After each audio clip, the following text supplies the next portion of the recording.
Таджикская национальность понемногу пропадает. Досмотрите это видео до конца, и вы узнаете, в чем обвинил таджиков президент. Подписывайтесь на наше обновление и точно будете в курсе всего самого актуального. Президент Эмомали Рахмон в ходе своего выступления в Таджикском государственном институте языков имени Сатима Улугзаде назвал игнорирование или неуважение к языку твердым доказательством потери чувства национальной гордости. Именно на этом языке на протяжении тысячелетий таджикский народ создавал бесподобное историческое наследие и представил его миру.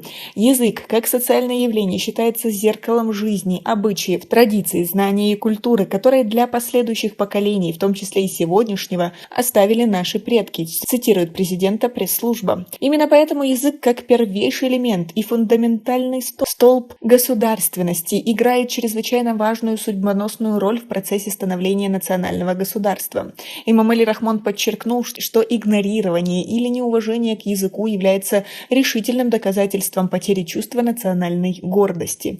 Поэтому одной из важнейших задач общества Таджикистана, будь то стар или млад, представителей интеллигенции, а также государственного и правительственного аппаратов, является защита и охрана древнего, красивого и сладкозвучного и поэтичного таджикского языка и доведение его к чистоте для будущих поколений, напомнил он. А вы согласны с президентом? Свои ответы напишите нам, пожалуйста, в комментарии. При этом Рахмон напомнил о необходимости и важности владения несколькими языками. Сегодня знание иностранного языка необходимо работникам всех структур и органов власти, в том числе предпринимателям, сказал он. Это обязывает разные слои общества, особенно подростков и молодежь, сотрудников государственных структур и органов, к изучению иностранных языков с учетом требований современной эпохи для развития личности и доступа каждого человека к всемирной информации. Президент подчеркнул, что теперь благодаря политике открытых дверей Таджикистан сотрудничает со всем миром.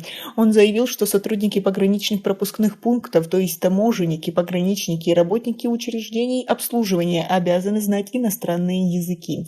Наша молодежь глубоко осознала, что знание иностранных языков является важнейшим условием владения современными науками и знаниями, передовой техникой и технологиями и связями с внешним миром. В связи с этим я неоднократно подчеркивала, что изучение иностранных языков должно осуществляться на основе таджикского литературного языка, то есть на основе знания норм государственного языка и соблюдения его особенностей, отметил глава государства. Такой способ обучения, по его мнению, способствует уважению к государственному языку, а также продвижению нашей страны на международной арене и установлению разнообразных связей с различными странами мира.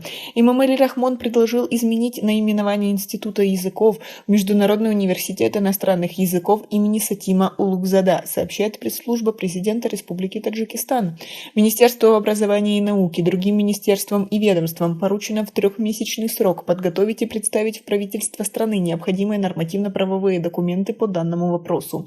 Напомним, что Таджикистан 5 октября будет отмечать День государственного языка, объявленный в 2009 году, когда был принят закон Республики Таджикистан о государственном языке. А как вы относитесь к сохранению культуры у нас в стране? На должном ли она уровне? Свои ответы напишите нам, пожалуйста, в комментарии. У нас пока на этом все. Оцените наше видео подпиской и лайком. До скорой встречи.